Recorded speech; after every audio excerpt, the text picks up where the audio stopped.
welcome back to another episode of So There's That. I'm your hostess, doing the mostest, Kivanshi, and we are here with the premiere of Talamasca, The Secret Order, episodes 1 and 2 on today, October 26th. Y'all, it's it's crazy. It's crazy over here. Okay, so the first episode was 59 minutes. The second episode was 50 minutes. I'm not trying to keep y'all here for 2 hours. So, how we're going to do this, we're still going to be in our new format. So, for those of you, if this is the first video that you're watching with new format, I basically categorized the different segments so that my thoughts can be like more in line with everything that's going on, to at least try to keep myself from going off on tangents, even though I will. But if this is your first time at this video or even on my page, I used to just kind of like do it on the whim, and just over time and just having a lot of practice, a lot of repetition, I kind of already started like formatting it this way.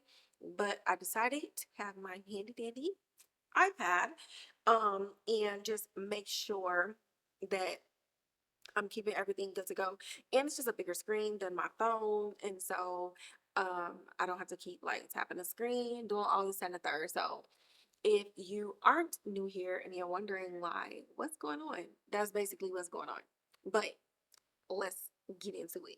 So season 1, episode 1 of Talamasca is titled We Watch and We Are Always There. In season 1, episode 2 is titled A Wilderness of Mirrors. So we're going to go through everything that's kind of going on with episode 1, everything that's going on with episode 2, and then we're going to roll in the rest of the segments, our thoughts, our speculation, some things that we like, some things that we didn't like about both episodes at the end. Sounds good? Okay, let's get it. All right, so the synopsis for episode 1 is Guy is recruited to join a top secret spy organization for the supernatural world. In episode 2, he is then sent to London on his first mission to follow a mysterious hitman. The creator, writer, and director of the first 2 episodes is John Lee Hancock. The cinematographer is John Schwartzman. Music is done by Natalie Holtz. The production designer is Peter Walpole. Costume designer Molly Rowe. And the cast is Nicholas Denton as Guy Anatole, Elizabeth McGovern as Helen, Celine Buckens, Maisie Richardson-Sellers, and William Fichtner as Jasper. And in the first episode, we have 2 guest stars. One is Jason Schwartzman, who plays Burton, who is a vampire. And fun fact, John, the cinematographer, is his brother. So shout out to creativity being in the family. Shout out to nepotism. We love it over here. And of course, Eric Bogosian, who plays Daniel Molloy from Interview with a Vampire. Okay, so in this first segment, which is our recap segment titled As Seen on TV, we are getting into basically what the hell is going on between the sheets in our home. And we open it up with this woman who is played by Simona Brown. And if you have not seen Behind Her Eyes on Netflix, you need to go watch it. She is outstanding. But we see Simona Brown's character going through, and she's kind of like walking in the dark, and you could tell that she's on some type of mission of like trying to hide something, but she instantly feels that she's being followed. And you can just see, just like based on any spy movies or anything that you've ever seen, she's like, okay, clearly something might happen to me, so I need to make sure that I cover my ducats just in case. Like, worst case scenario, I need to make sure things are found. And so you see her hide something, but at this point, it's time for sis to run.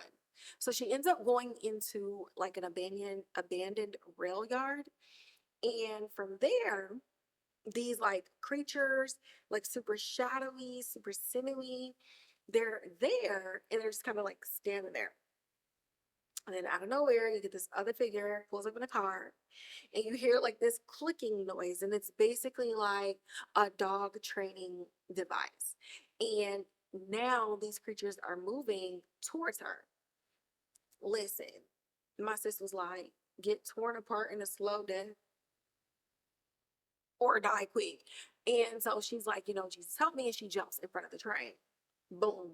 That is your opening into the series in and of itself. So in this episode, we have the main A story, which is Guy and just the meeting of who we know as Helen. And the B story is very small, um, but it has everything to do with London and everything to do with Jasper. So we meet Guy at a law firm. This is Cabot's law firm, and he is in an interview, and it's one of the most boring interviews that you could ever imagine, especially given that they are lawyers and they have to listen to jargon, law speak, hella cases all day. Like nobody has time for this like personality free zone. Like it's mad boring. But in this interview, there's like these noises and these sounds, and you can kind of see Guy just kind of being like, like, I don't really know what's going on.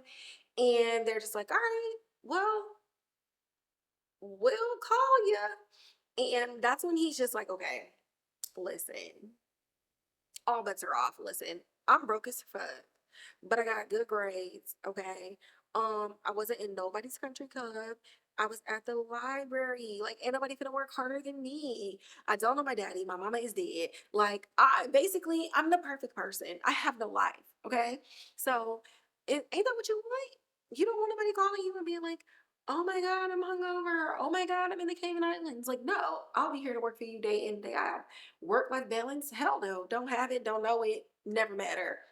And so, with that type of attitude, things kind of turned around and he gets the job. And so, even one of the interviewees was like, I was literally thinking, like, dude, fight for yourself. And he's like, it's like you read my mind. And so everything good to go. So he's skipping on down the streets of New York when he's approached by this lady with a silver bob. And she's like, hey, you. And he's like, me? And she's like, yeah, you. I know all about you. I know all about this job, but we got other stuff for you. So I'm gonna need you to come and join our organization. And it was straight up on some like um white van type of like she pulled up on him on some like I got a puppy type situation. So she gives him his card and it's like etched in there. It's an all white card and it's like we watch and we're always there. He's like, girl, what? Um, and she's like, listen, I know you're broke, so 5K just to listen to what we have to say. And she's like, hey Guy, this is of the utmost importance. And so he turns around and he's like, how do you know my name? Okay. And so it's very suspicious, but do we follow red flags? Maybe. And even if he thought he was going to follow a red flag, he goes back home and the landlord is banging down his door because he's 3 months late on his rent. So at this point, somebody just dangled $5,000 in your face. Your job has not started yet. So what are we going to do? We're going to go meet her. And so they meet inside like this cathedral type library place. And he's like, listen, I'm only here because I'm dead ass broke. Like, what's up? Because I'm not going to take on whatever it is you're talking about, but I am going to take this money. And my first thought was, who taught this British man dead ass? I was just like, Nicholas, sir, what do you even know about this? But I felt like the delivery was really good. I was intrigued. So she's sitting there, she's talking to him, and she's like, our purpose is to basically maintain the power balance between the human world and, the other realms. And she's being kind of vague. And, he's pushing, he's eager, he's desperate, right? And at this point, we hear these like weird sounds again. It almost sounds like you're underwater and somebody's like talking to you. And we finally get that call out when she says, "Stop trying to read my mind. I've been taught how to block it since a young age." And so at this point, we know like that is what's going on. And it's a very interesting choice in Talamasca. I'm getting ahead of myself, but I do want to talk about it here too. It's a very interesting choice in Talamasca to make the mind reading clairvoyance discovery through sound design in this way, especially when in Interview with a Vampire, you're just in that person's head. And so I felt like because Guy is human, the sound was used in a way to show that he is not the best at his abilities, and that maybe right now he doesn't know how to control it, and so it sounds more like a distorted noise than it does like a single focused stream of thought. And so I thought that that was um very interesting, considering the audience who's likely to watch this show knows about the mind gift in some way, shape, or form, especially with implanting your thoughts and having conversations inside of somebody's head. But I definitely get like the process of him being super inexperienced and somebody who doesn't really like this ability, as we've seen so far through a flashback where his own mom says, stop covering your ears. It's not a curse, it's a gift. So I thought that was really interesting, but Helen was like, you can stop that. Baby, you're nowhere near strong enough to even penetrate my mind. Like, I am a skilled warrior, but you gonna take this job or not? And so at first, Guy is like, or not. So he heads back home and he ends up coming across a letter which he wrote. And you could tell he had to be young, 9, 10, and it was like a Christmas note. So he sees his letter and he's like triggered by something. So he's looking up flights. He got $5,000. Do you think he went to go pay the landlord? No, but he did get on a flight, just like a broke motherfucker, to come into some money and not take care of their responsibilities. But I digress. And he goes to Florida. So we're there. We're in Florida. He's at the beach. It's a cold day at the beach though. And he pulls up on this lady and he's like, "Hi, mom." And I think instantly it was pretty much like at first you're like, "Mom," didn't he just say like his mom died of a heroin overdose? But I think you can quickly deduce that this is a foster parent or at least somebody who's adopted.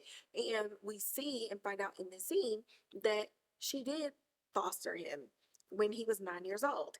And so he's like, "Ma'am, mama, madre, why am I getting a letter that I know I hand wrote to you, handed to me from a stranger? The fuck is going on?" So she's like, "Oh, like, I don't, could have been a copy. Maybe you kept it." And he's like, "Cut the shit, lady. Cut the shit. What is going on? Like, how did you come to foster me? Like, what is happening?" And you can kind of realize, like, going down this line of questioning, he's really trying to get to some answers because how did Helen know his name? And then even being like, "Oh, we've been watching you for some time. We know all these other things." And so it's like, okay, I'm going to go to the person who will be able to answer these questions because this weird lady is probably not going to tell me the truth. And so we end up discovering that not only did Talamasca put them up for retirement in Florida, but they've been funding Guy's education this whole time. And I just was like, so they pay for him to go to school, yet he's living in squalor. What? So if you're gonna be interfering in my life, like at least make it A good one. So I'm out here on the struggle bus and not able to pay my rent just to find out that y'all have literally funded my entire education to the tune of potentially probably $100,000. Law school is not cheap, and he got into some pretty expensive schools. But his wardrobe is like two hoodies, one pair of jeans, and one pair of sneakers that he wears all the time. Like, what are we doing? That's crazy. So I just felt like that was a little lazy on Talamasca's part. Um, and so he goes there for answers. He has more questions than anything. But now we're back in New York and we really need to figure out what the hell is going on. So he follows Helen, but this ain't her first rodeo. She know he following her. And she's like, listen, I get it, you got questions. I can answer you with words, but I'm gonna show you better than I can tell you. And in we meet the vampire Burton, played by Jason Schwartzman. And I love this character beat so much.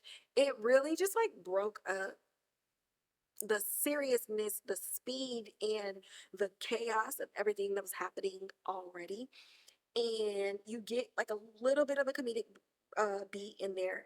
And now we get our first entry with the interview with the vampire via the book, where he's telling Helen, like, who the fuck told y'all to publish this? Like, this is trash. It's an abomination. Why is the identity of our species even being out there? And she was like, bro, I didn't approve that shit. You need to take it up with Amsterdam. And he's like, I don't give an Amsterdam who did it. Why is this out there? And so obviously, guys doing the human thing. Vampires aren't real. I don't believe in any of this shit. And that's when we get into like the playfulness of them reading each other's minds. And I love this. And I also love Helen in this way as well, because it's how like how much of a boss bitch do you got to be to know that they're going to be capable of communicating telepathically, and yet you sit there so sure as if he's not going to say anything about you or about this organization that you don't want him to know. And so I felt like in this scene, as far as Helen taking the back seat, it really plays into nobody really knowing what this organization is about. He could tell Guy anything without her even knowing, but it speaks to the secrecy. It speaks to how they're able to just weave in and out of the human world and the supernatural world, to the point where she doesn't have to worry about those things. She doesn't even have to worry about loyalty if he's loyal to her at all. So Guy is testing out his strengths, but clearly he ain't been using it on purpose until now. And so it kind of exhausts him a little bit, and it's painful. It's a muscle that you haven't used. And so you're somebody who never ran track before, and now you're going out trying to sprint 100 meters. It don't work that way. You're going to pull a muscle. And Burton tells him this much. And so Guy tries again, and Burton's like, listen, blocked you out. Like, bro, this is something that you're really going to have to try to hone in on and understand that communication is a two-way street. Now, Guy, yes, his life was funded and it may seem like everything was handed to him. He's not an idiot. And in this scene, he ends up pushing past Burton's mental defenses and gets into his head to the point where Burton's like, how are you even doing this? And for this, it speaks to why Helen is seeking him out now. The faith that she has in his abilities, and capabilities of being able to ultimately control this on a level of a 300 and something year old vampire, at least at this point, um, and potentially weaponize it against this particular group of beings, right? Burton don't like that shit though. So he, suggests that guy jumps off the 10th story of the Dakota. But it's definitely a raw and uncut lesson where Burton's like, you're sitting up here and you're trying to use something that you never even tried to use before in your life. And you're a child playing with a toy, and they are going to get you killed. Like, whatever you think it is that you're doing, whatever it is that they're telling you, it's not what it is. And you might want to be careful because ultimately, you don't know what you're doing, and you're thinking about going into a situation where nobody's even told you the truth. So they come out, and Guy is just like, what the fuck is going on? Like, I could have died out there. And she was like, bro, but you didn't though. And Guy's like, man, fuck all of this. I'm still keeping that 5K, and you gonna have to find somebody else, girl. I'm not doing it. So he goes to bed that night, and he ends up having a nightmare where Burton is in his dreams, and it's like all these different things and whispers and like just getting like more frantic, almost like a message. And so when Guy wakes up, the same chair that was spinning in his dream that Burton was sitting in, it's still spinning. And the book, Interview with the Vampire, is open on page 227 with the name Annalemus circled on it. Enter Daniel Molloy doing a book signing, and Guy goes up and he's like, page 227. Daniel's like, okay, the fuck? Weird fan energy. And that's when he kind of sees like what's going on the page. And so he tells him discreetly to meet him in the back in 20 minutes. And so, like in the teasers and stuff that we've seen, we've pretty much seen this whole scene. And once again, you have another vampire being like, they're fucking lying to you, my dear. But in this, Daniel gives him a little bit extra information and airdrops the picture. And he was like, when your mama allegedly died, did Lululemon even exist? Because I'm pretty sure this is her and some Lululemon babes. So I didn't write that. I don't like being rewritten. I don't like footnotes and shit. So I'm gonna throw you a bone. But know this, you might not. All right, bro, have a good night. And he goes on to mind his business. So, Guy goes home. He hasn't seen his mom like with his own two eyes since he was 9 years old. And he's getting emotional. But something in this picture stands out. So he sharpens the image, he zooms in, and he looks at the money on the table. And he sees the Talamasca's like logo. And he zooms in a little more. Baby, there's a tattoo on mommy's wrist with the same logo. And he sees in the reflection of the high rises the British flag. So now it's like, oh shit. Mom was Talamasca, and the last sighting of her was in London. I'm absolutely the fuck going to London. So that gets us into the B story a little bit in London where Jasper is at. And you just see him sitting in a chair. There's a little bit of frustration. And he's just clicking that fucking device over and over. And you just hear these monsters go rabid. And then you hear them go silent. And so, episode one, even though you see his face at the beginning and you see like this snapshot in the middle of this episode, it really leaves you being like, who the fuck is Jasper? So, getting into episode two of it all. In New York, Guy is making hella demands. He's like, listen, I'm gonna do this for you, but if shit go crazy, I'm coming back to my job at this law firm, and you aren't to lie to me at all. Helen's like, all right, cool, job, got it. Lies?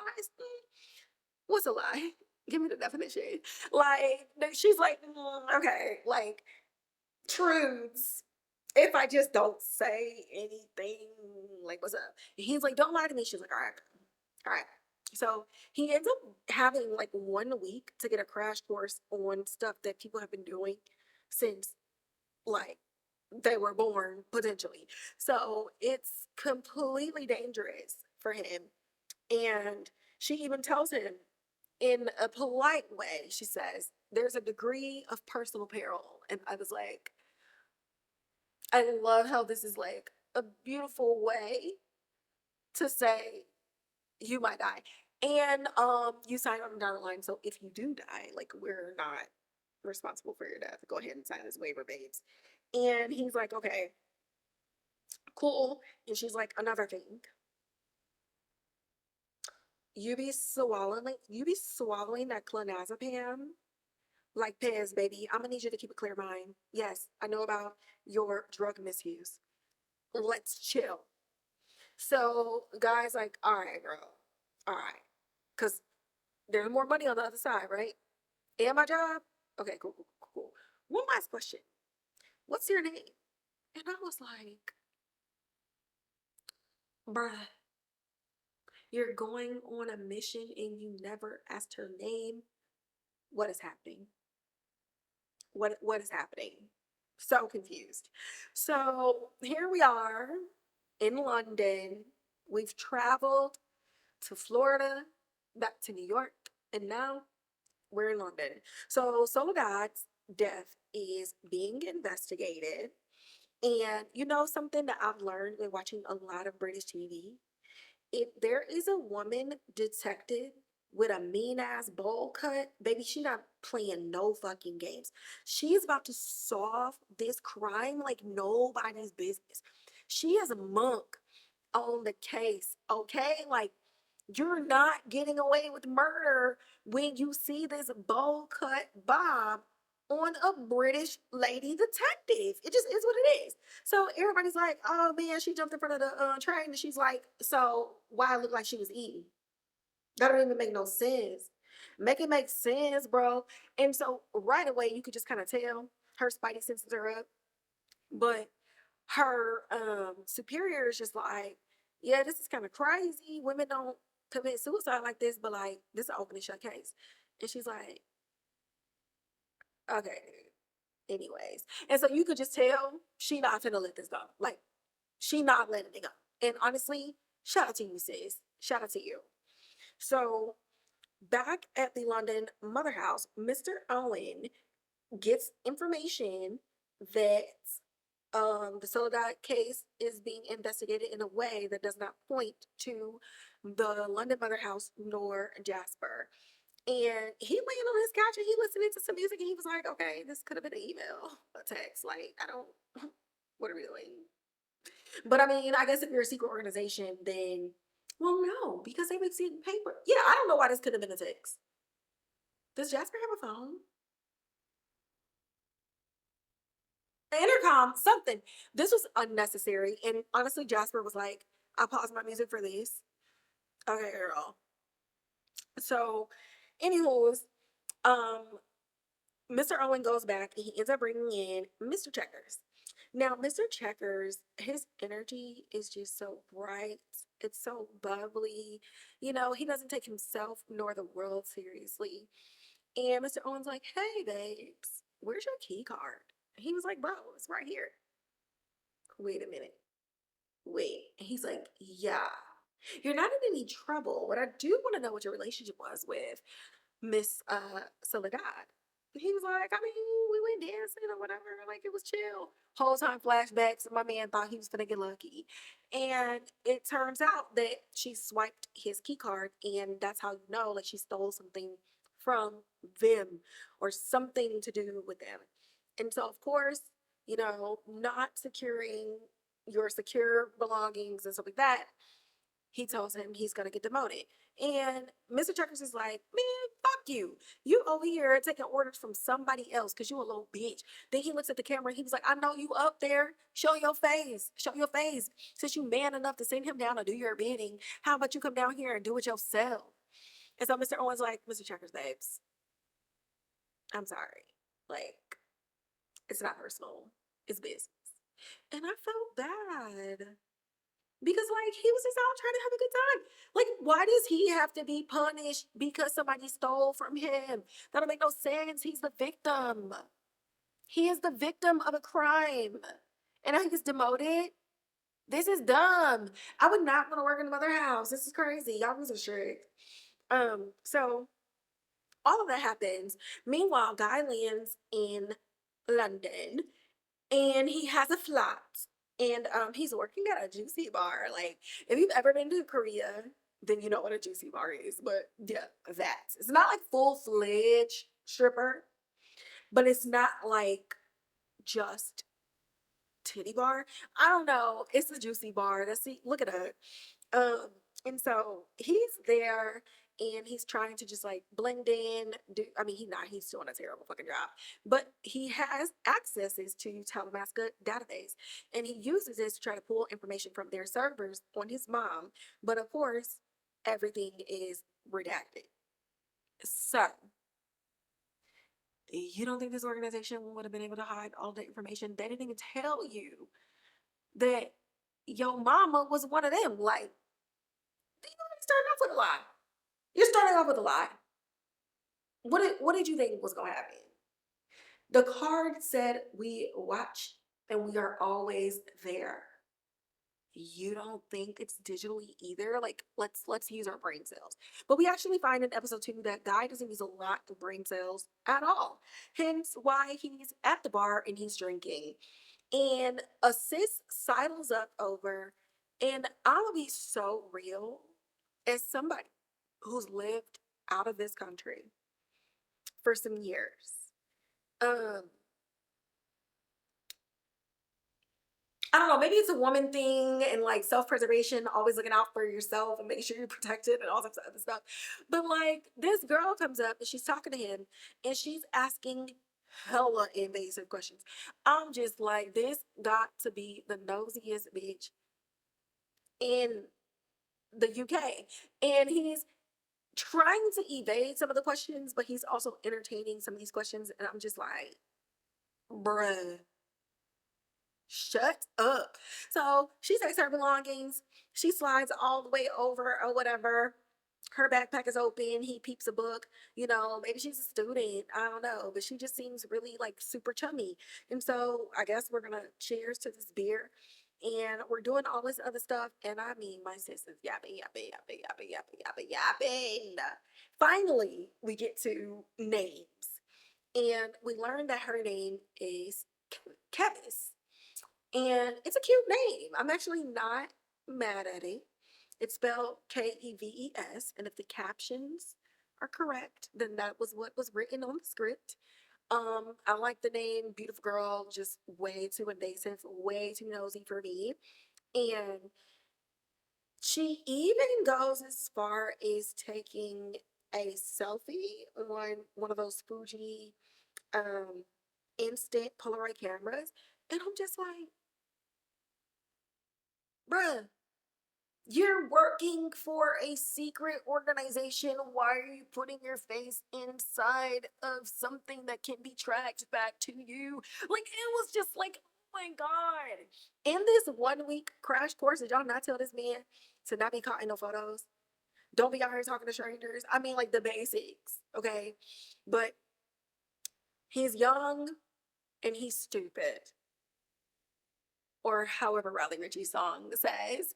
And yeah, she invites him out to the club the next night.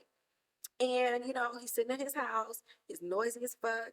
He's sitting there, he ain't got nothing to do, ain't no decorations, ain't no nothing. It's cold, it's rainy. He's like, all right, fuck it. I might as well. I'm young, I'm dumb, and I'm stupid. So we go out to the club and we're having a good time. And we're doing what young 20 somethings apparently do on the club floor. I did not. And we're now slobbing each other down. Love that for you. And then this woman shows up, black, bald, and beautiful. And it's looking like a little threesome dance action on the dance floor. And it is getting spicy. And I said, okay, Talamasca, I see you. Are you sure you want the 9 o'clock slide, girl? And everything is getting all sensual, it's getting all sexual. And she goes up to him in his ear and she was like, something to the effect of, you're gonna be in so much trouble.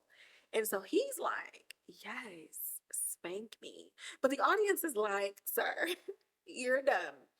And so he ends up going home with Kevis and they get it in. Now, in the middle of getting this in, she's like, I break all the rules. I'm breaking all the rules. I'm just a little rule breaker. And I'm like, what is this? What is this for? Like, what are we saying? What are we talking about? And why are we saying this during sex? It's crazy. But when he falls asleep and she's up, she's like, I'm sorry. And so now it's just kind of like, okay, what rule is she talking about? Is this a setup? Like, what is going on? Like, was she the industry plant that we thought she was? And she might be. But Guy wakes up with a sticky note on his head, and she's like, babes, it was a good time. Your flat is rather cool, but I have to go. And so she's out, and he's like, God damn, didn't even get no phone number. It is what it is. Cool, I'm young. We do these things. And so he's back at his job the next day, and he ends up getting his first mission. Jesus Christ. So his mission is to follow somebody named Archie, who we did learn about briefly in episode 1. And Archie gets called in when people want people to disappear. So he just supposed to do a recon mission, watch, don't do nothing, don't get caught, or whatever. So he's out and he's doing a terrible job at blending in when we see Jasper cross him for the first time. So this is the first time they're kind of like in the direct vicinity of one another without really knowing who the other is or what that meeting and that encounter will come to be. So Archie is in there, Mr. Owens is in there, and Jasper is in there. And so Guy puts on his antennas and he's just trying to figure out what's going on. And Jasper answers, well, hello there. Who are you? And so Guy like tries to hurry up and act all inconspicuous. And I'm just like, bro, Burton literally told your ass that this is a two-way street. If you are in somebody's channel, that means that your channel is wide open. Like, oh my God. Oh my God. Do better. So he doesn't do better. He ends up following Archie. And one Archibald thinks he's getting followed, but he don't know what's up. He gotta follow his mission. And it ends up leading to an apartment building. So Guy's like, doing his recon or whatever when he hears screams and then like dead silence inside the building. What does he do? Everything they told his dumb ass not to do. And he goes into the apartment. It's super dark. There's no lights. There's no nothing. And so he walks into a room and you can clearly see a body hanging from the ceiling. And it is none other than Kevin's. Now, in his shock and just disbelief, he goes to try to get her body down, but he's unable to. And all I'm screaming is, you dumb fuck. Why are you touching the body? Have you not seen Locked Up Abroad? Sir, if you get convicted of a crime over here, you're not going back to the United States. You're going to be in jail in the UK. Like, what are we doing? And we get dumber. So we go out and we see Archie is on the ground. His carotid is literally ripped out, but he's still kind of alive. And he's like, and here goes Guy putting his hand on the wound, hand on the shirt, hand on the jacket. It's gonna be okay. It's gonna be okay. It's gonna be okay. It's gonna be okay. I know you said that you weren't going out in the summers and stuff and you spent your time in the library, but did you not watch TV? Do we not know the basics of anatomy? And when your carotid is literally ripped out, bright red blood is spewing from your neck and you're telling him it's going to be okay, a stranger that you don't know, who you're putting your DNA all over the body. Bruh.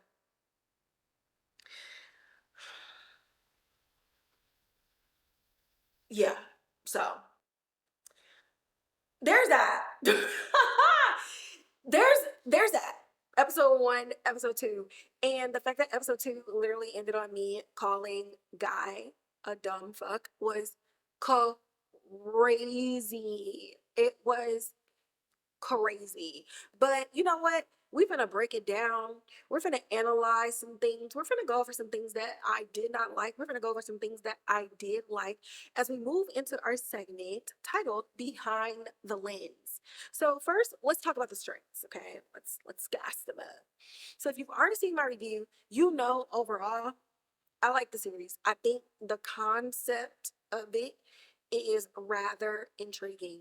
This genre is a spy thriller, supernatural world that teeters, like it teeters on the human world and the supernatural, and Talamasca operates in a space that is like all their own while bouncing inconspicuously back and forth between human and supernatural dealings.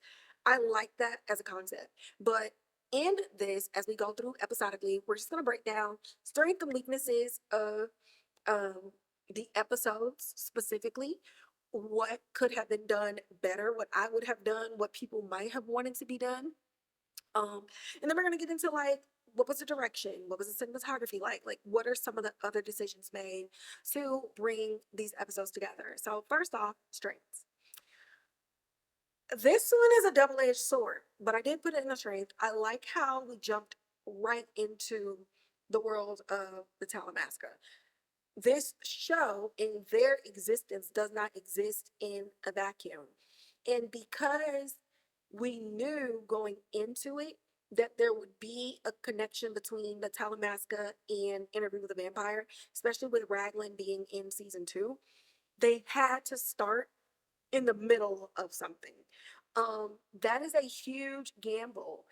I equate it to the originals in the way that they came into the Vampire Diaries and in the way their first season popped off. You just jumped right into the storyline because you knew who they were. You knew that they existed, but you didn't quite know where they came from just yet. And so I like how we immediately tie in Interview with the Vampire through the book, through Daniel Molloy. Um, and I felt like that was creative of them to do. I also like how John Lee Hancock created this story from nothing. The Talamasca is mentioned in the Vampire Chronicles, but there's no real identity.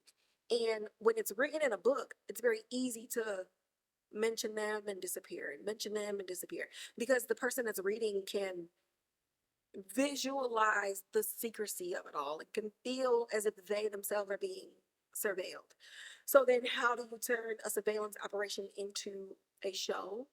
You anchor it into a different genre.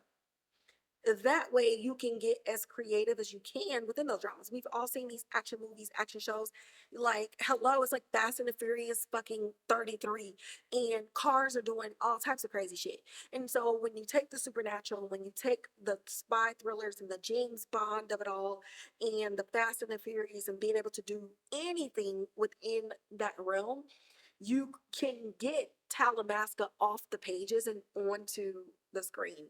And I thought that this was a great way to kind of bring that in and make Talamasca feel distinctly like its own being. Because of that, the plot is laid out very quickly. In episode one, you know what Helen wants of Guy. In episode two, you know that Guy is now making the decision to help her because of his own personal gain, potential gain. So everybody's kind of playing their own thing, but it's really like the enemy of my enemy is my friend type of situation. Um, but for Guy, the only thing he can rely on right now is himself. And so, boom, episode one, episode two, this is everybody's motivation laid out on the table, just blank slate. Okay.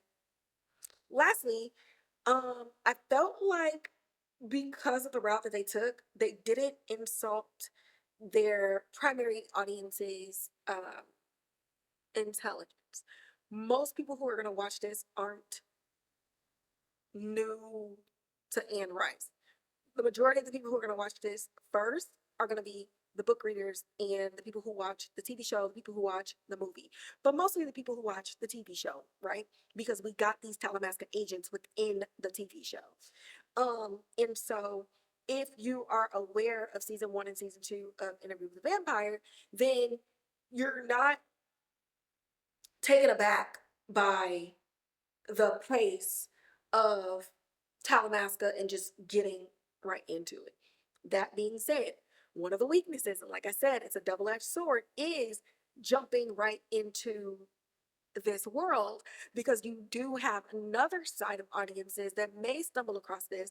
All of your Interview with the Vampire Netflix people that just started watching the series, and they're really excited about what's coming next, and they have these preconceived expectations about what this show might be because they really love Interview with the Vampire, and now they feel that it is too fast and that they don't know who they're watching. They don't know who to root for. And I can definitely understand why they would say that. If you haven't been watching the interviews, if you haven't been watching the promo, and if you did not watch Interview with the Vampire as it was airing and all of those interviews, you're kind of behind on the knowledge scale. And so in these first 2 episodes, it is a lot. It's like a fire hose of information and sequences of events for the person who is very new to the Anne Rice TV universe in 2025. Um, as far as like the not necessarily like the speed, but this is like a little bit of a storyline critique where like the warnings in both of the episodes to Guy, they didn't punch hard enough. And I don't know if he was purposely written to ignore the signs or if the goal was just to get to London. Um, but 2 vampires who are 2 complete, like one is fucking 3 years old and the other one is 300 and something years old. And they're both like, they're gonna get you killed, they're lying. And he's just like, all right, Helen, so how much is to pay? You didn't even ask her name until the end of episode 2. And so it's just like, it could have been slowed down enough for him to have a real fear for his life. Yes, we know he's a character that has nothing to lose. He has no one, but he was going to law school. He was still trying to live. And so there is at least something to live for. And yet there was no fear for his own life. There was no self-preservation in this. The curiosity, I felt like, was very unrealistic as it came to this. Like, you're figuring out like vampires are real, all these other things, and yet the fear of that never showed up in the curiosity of it all. And I feel like they could have removed that whole foster mom line in that whole story to really expand on that. I felt like the foster mom storyline was, it felt redundant and unnecessary, because in the interview he says, I never knew my daddy, my mama died from a drug overdose. Boom, we could have kept it there. Him still finding out that she's alive would have still hit. But to do the foster mom thing, he flies to Florida for a 5-minute conversation where she still doesn't give him any answers. Why? What was the reason? Absolutely unnecessary. So we could have got rid of all of that and added more fear to this. Like, more Google searches, not just the Google searches of Talamasca, but like vampires and mysterious deaths and mysterious cleanups, and like it just didn't. If somebody came up to me in the same way that Helen came up to him, when I tell you, when she would be in my face, I'm Googling. Oh yeah, that's crazy. Oh, okay. I'm in my Googles. I'm in my Googles. And so yeah, he just wasn't scared enough for me. Um, and so because of that, again, it's it's the red flag detector, the intuition, like no bells and whistles are going off. And I think that um that is gonna be something with audiences where they're gonna be like, I get this is a supernatural show. Make him scared of something. He only can read people's minds and talk to them in people's minds. He ain't got no powers. He's just a puny little human. So again, where is his need to protect himself and to really ensure that he's safe? He has a word, but he has no weapons. What is the drop phone gonna do? Like, how does he get extracted? Like, I just was not like, I know people call Louis like the most uncurious vampire, bro. This is the most uncurious character I've seen in a long time. Like, at least Courage, the cowardly dog, would have shown more fear, even in the face of pushing through and still accepting the assignment. So, yeah, that is a huge gamble, especially with new audiences and honestly with your target audience as well. I will say with the direction and with the cinematography, it just does not feel like Interview with the Vampire at all. I will say like visually, it feels more like Mayfair Witches. But direction wise, it does feel more like something you would see on like the CW, but also like TNT. It just gave me like when Jesus Christ. All right, I'm back. So yeah, it just gave me like angel vibes.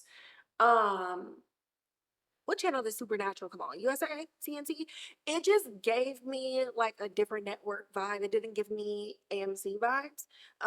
Or like it was just like a hybrid of something. And I think that speaks to like more of that spy version of it. It wasn't just something that was supernatural. You're dealing with like an agency and you're outside of the realm of like a vampire story, a zombie story, or ghouls or witches or whatever. And so um I liked like the direction of that, and it really felt like you were occupying a space, right? um Sound design. And so I mentioned this earlier, uh, in Interview with the Vampire, the first time Lestat was in Louis's mind, he was just in Louis's mind. Like there wasn't anything like that. And so again, making that decision for it to be like something that he's exploring, to then when it's just mind speak with the vampire Burton, I liked that. I felt like it took you on the journey with Guy. And much like a lot, well, all of these Anne Rice adaptations, is you go through what the narrator is going through. And so as you're watching this, you're experiencing the things as Guy. You're not necessarily experiencing it from a bird's eye view. And so it keeps that narrator component the way that Interview had, where season one, you're like, really on Louis' side. And yes, Lestat was terrible. And then you get to season two, and then he goes to the trial, and then you find out Lestat saved him, and you're just like, oh, like you're getting the same revelations as Louis did in Interview because it was through his eyes. And so in this, Guy is thrown into this world. He's bombarded. He is stalked essentially by Helen his entire life. He's thrust into this world, and she's saying it in a way where he really ain't got no choice. And so there's a level of being discombobulated. There's a level of just not having any sure footing on your life. And as the audience member, you feel that. Goes back to what I'm saying. That is a gamble to do, to pull the audience in a way where we are stumbling with the character, how do we not stumble going forward? When is our protagonist going to plant his feet squarely on the ground and actually have some sense of balance within himself? But me personally, I don't think that that's a bad thing. I think it's very creative. It's very risky. And in filmmaking, you have to make bold choices. And so filming it and directing it in a way where you feel like you're falling out of the sky as Guy, um, it makes him with these decisions make sense. Because who does he have to consult? He has no best friends. He has nobody, and he doesn't even have himself. And so at this point, it's like he's just reaching and grasping for anything to ground him. And right now, he's not grounded. And again, it's risky with writing, John. That was very risky. Um, I don't hate it. My weaknesses still stand, but I don't hate like the way that the direction went. I just think we could have removed some things and did something else with that. So now we're getting into our segment that I call B-roll, where we talk about speculations, we talk about predictions, any type of spicy commentary, and basically what should have been. So I don't necessarily have any speculation or predictions. I don't think what I'm going to say is spicy, but I do have lots of thoughts on what we could have done with these couple of episodes. So, like I already said, that Foster story, don't know why I was here. She was useless. Like, she was useless, and it gave us nothing. Then she insulted him. My man was sitting over here trying to have get answers to his questions. She was like, "Well, you were a difficult kid, so you're blaming him for whatever the hell is going on, while you have been getting paid an exorbitant amount of money, and you're out here living in Florida while I'm living in cold ass New York. You didn't even know." She was like, "Oh, what grade are you in now?" And he's like, "I graduated from law school. I just got hired." You don't even know that this man is out of college. So, like, what was, I don't understand this in the storyline. Was it to cement that even the people that's supposed to be there for him still aren't anchors for him emotionally or physically, and show that he has no ties to anybody? Again, we could have just left it at his mama was dead. And then it would have been gaggier when we found out that she was alive. Having this filler mom, I don't know. No. And then she was terrible. She didn't even she wasn't even loving. I could see if she was loving and nurturing and kept up with him, and he was the one who kept trying to keep distance because she wasn't his real mom, and he always wanted to long for that connection with his real mother, so he kept an emotional distance from her. But she did that to him, and that's not what he deserved. And so it's just like, what was the reason? I'm not gonna scream because it's late, but like, what was the reason? Y'all know the Cardi B stuff. But yeah. And every relationship that we've kind of seen Guy go on, it's just all been reckless. Guy and Helen, Guy and Kevin, Guy and Burton, Guy and Daniel, Guy and Jasper. Like, he is like a fucking pinball machine right now. And so it it felt like a pinball machine. I just felt like I was watching him do a lot. Um, yeah, I don't know. It just felt like I was watching him do a lot. We could have reeled that. We could have reeled that in, which brings me to the storylines, because that's really where it needs to be reeled in. I just kind of felt like I was bouncing a lot because of the storylines, and um, one of the things in this was in one of the episodes. I want to say it was episode 1.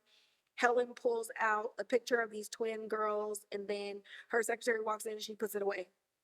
Why? you're leaving nuggets, you're leaving a trail. And I get there's only 6 episodes. This trail and this nugget could have been left somewhere else. It just like it just it's taking away from the audience investing in Guy. And so it was like these little things that were happening that took us away from investing in our main character. And that is what you want. You want to invest in your protagonist. Why do we like him? Why are we on his side? Why do we want to root for him? Why do we fear for him? Why do we trust the journey that he's getting ready to take us on? Even if it turns out to be a lie. Like we've been gagged in so many different incredible shows that's been out there where you're just really on somebody's side. What's that movie with Rosamund Pike and Gone Girl? Like you was on her side, and then all of a sudden it was just like, oh my gosh, she's the bad guy. And so it's like, even if that's the case, even if we turn out to like Guy is like a piece of shit, what makes us trust him? And when you spend time in these other places that aren't necessary out the gate, it takes us away from that. And so you just feel like you're on the edge of liking him, but because we don't really know much about him, you're towing the line of judging him. Okay. Um, and that goes into my next point. Guy needs more time and more incentives to say yes. There needed to be more of a motivation than just the picture of his mom and even her connection to the Talamasca. Why didn't he go back questioning? Why is he not angry? Like there's a like again, fear and anger are not present in him saying yes. What else is there?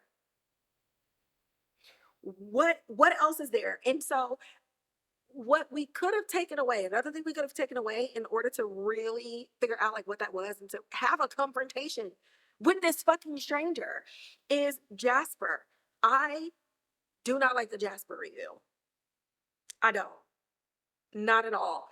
When Soledad was getting chased at the beginning, at this point, it don't even matter that we saw like the teasers and stuff at San Diego Comic Con, New York Comic Con, the trailers, all this other stuff. Um, I I just okay, in media these days in general, it's just way people are giving away all of their gags. People are giving away all of their gags. If this is the person that you're toting as your antagonist, why do I see him immediately? Why is he the first person that I see in the episode? Why? His entrance is now like overshadowed by the fact that we knew when it was coming, just based on like the previews and the teasers and stuff like that.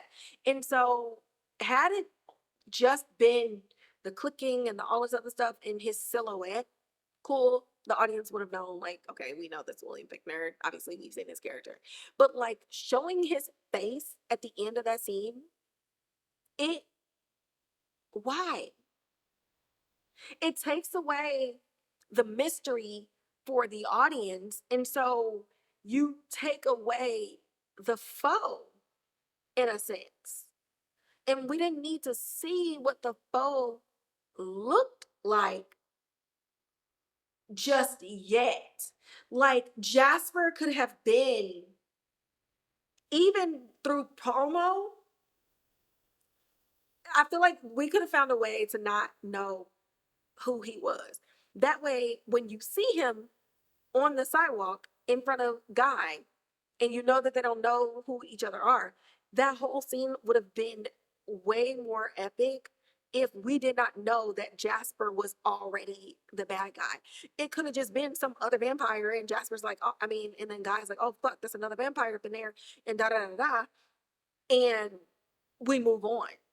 And so again, doing that reveal and us knowing who he is and all this other thing, it just takes away time needed for Guy to get the incentives and the motivation and the drive to say yes, the anger and the fear and all of the different tumultuous emotions, to where he can force Helen to make a compelling argument. Her argument is not compelling. Her argument is not compelling at all. And so I know y'all are like, Givenchy, do you like it? I do, but we're breaking down these episodes. I'm gonna be honest. Um, we need more time. We needed more time in these first episodes to know Guy. And Helen, his foster mama, and like the Jasper of it all, the way that he was brought in, um, we didn't need that.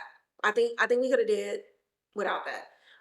Especially in the first episode. And then um Kevin says like her hints during sex and then after sex, it felt forced. It felt contrived. Like,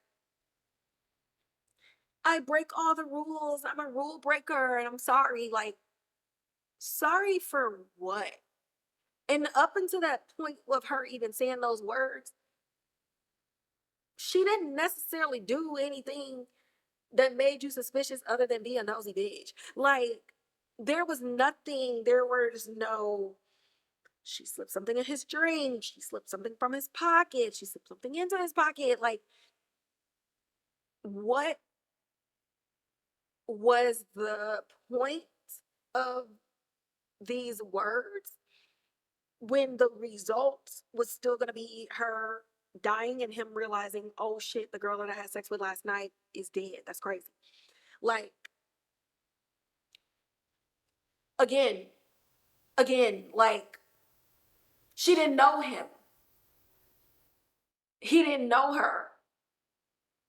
And there was nothing in the scene that I seen. Y'all tell me. There was nothing in the scene that I saw other than her just seeing a lonely dude who looked out of place, and she sparked up a conversation. Again, I've lived out of this country for some years. That does happen. And then you go on.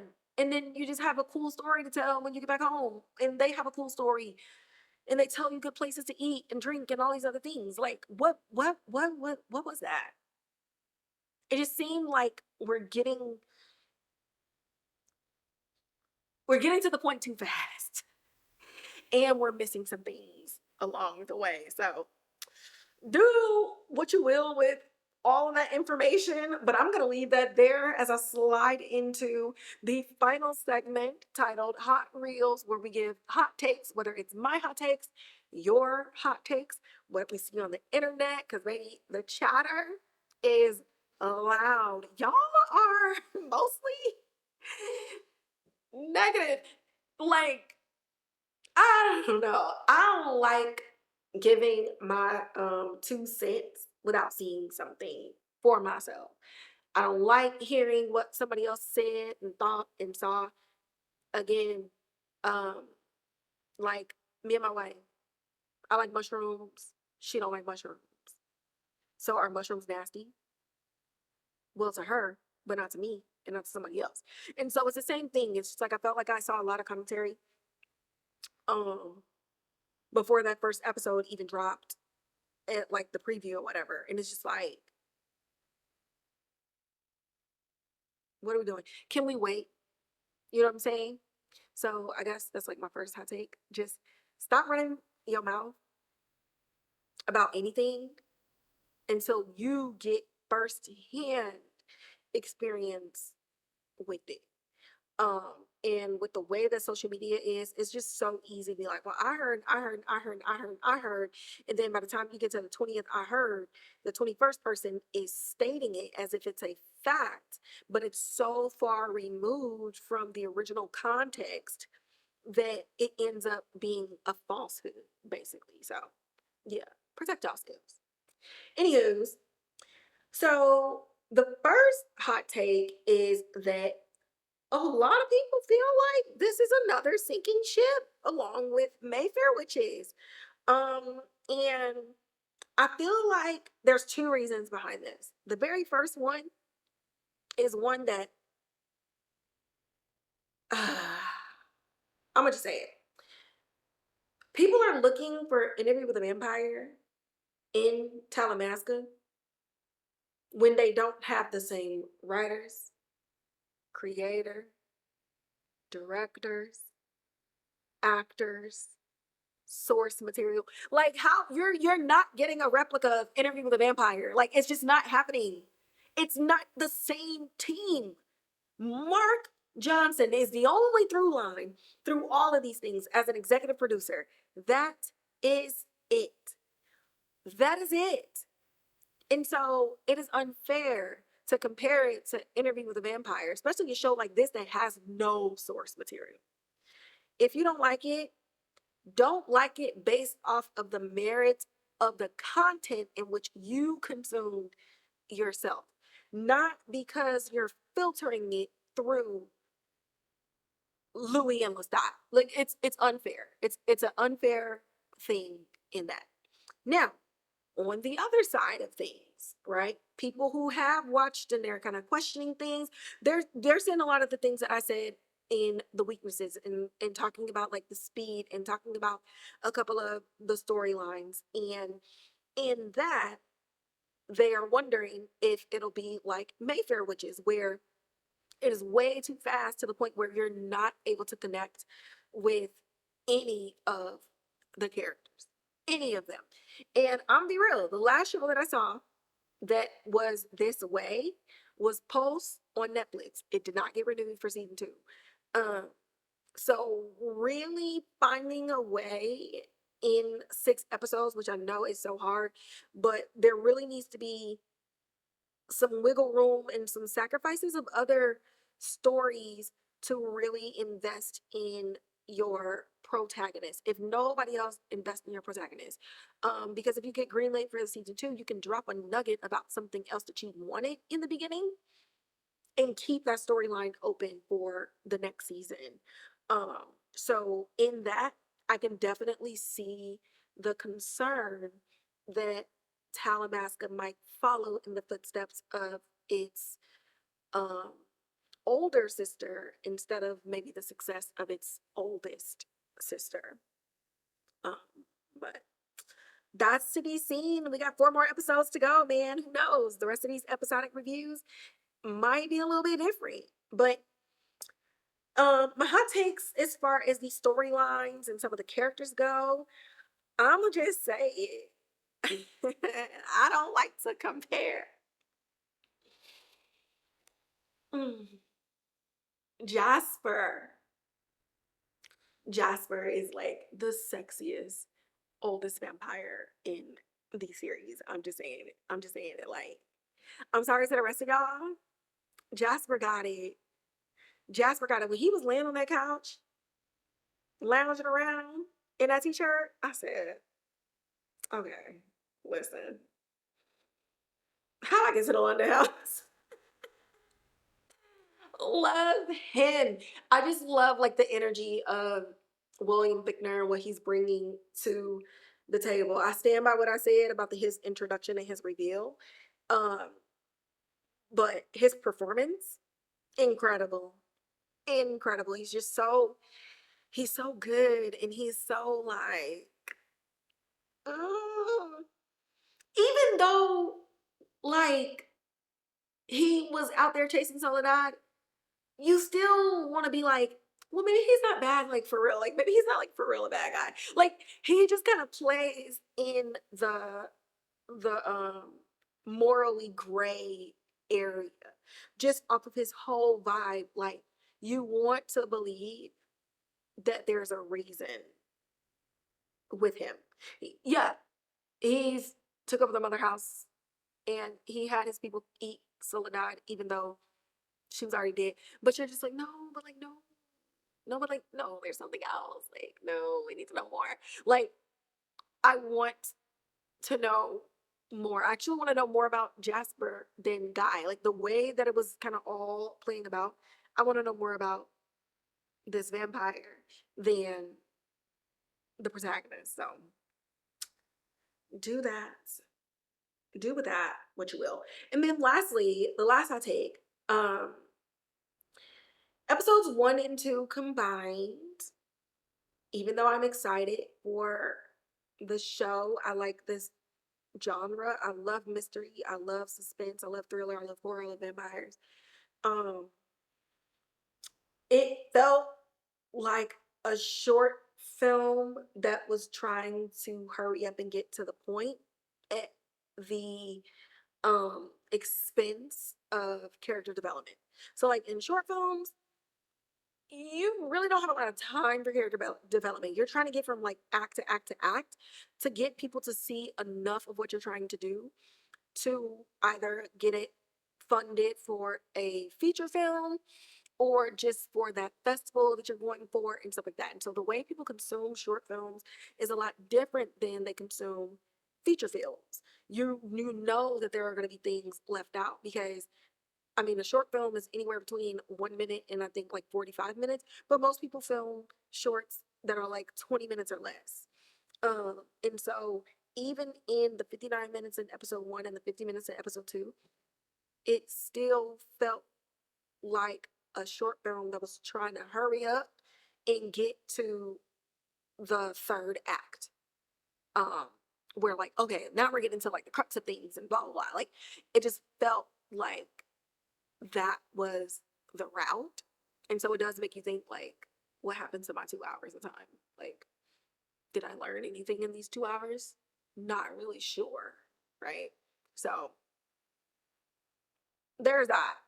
Okay.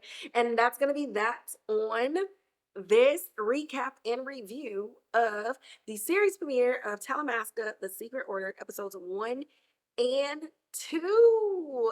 Y'all gotta let me know what you think in these comments. So you already know the drill. Like, share, subscribe, hit the notification bell, leave comments in the comments box below. Why am I pointing to the side when I'm supposed to be pointing down? I'm tired. Um, if you got people that only want to listen to it, make sure you share the Spotify and Apple Podcast link. You can also find me on Instagram at So There's That Podcast, where I post about film and TV news and updates. And also, whenever I post any articles, I will share those posts and link them to my Substack, which you can find in my bio on my Instagram page. You can also find me on TikTok at Kiwanchi, where I do more short form reviews on film and TV that I do not talk about on the podcast. There are some shows on there where I do episodic recaps. It really just depends on the show, the week, and just how I'm feeling. But you can find some stuff on there that you can't find on YouTube. So maybe hop on over there and check it out. And you can also find me on Twitter at Kiwanchi, where I'm talking about any and everything under the sun, mostly relating to film and TV. Lots of times it's just related to stuff that I'm watching just for fun. And even when people be asking me to watch other shows to even review on the podcast. And then lastly, my new Twitter page, which is specifically for this podcast, it's at pod. So there's that, all one word. I just post links to the articles, directly to the articles. I post links directly to Spotify and YouTube. So for those of you who know people that are just on Twitter and they want to check it out, they can go ahead and find me there. I am expanding. I have lots of fun things coming. I think they're fun. They're fun for me, considering that I do all of this by myself. Having a fun time. Background's gonna be changing. We're doing some things. Again, getting settled. I'm in the middle of moving and still pushing out content, still in school and doing it, all the things. But I'm excited for what this is gonna look like. And once I'm excited and how I feel and just everything and getting all my equipment set up, we're gonna be good to go even more. Y'all know what I'm saying. But lots of good things coming. But in the meantime, we're gonna wrap up this episode. Okay. Okay. I will catch y'all in the next episode and make sure that y'all come here every Sunday until we get to the finale of the Talamasca.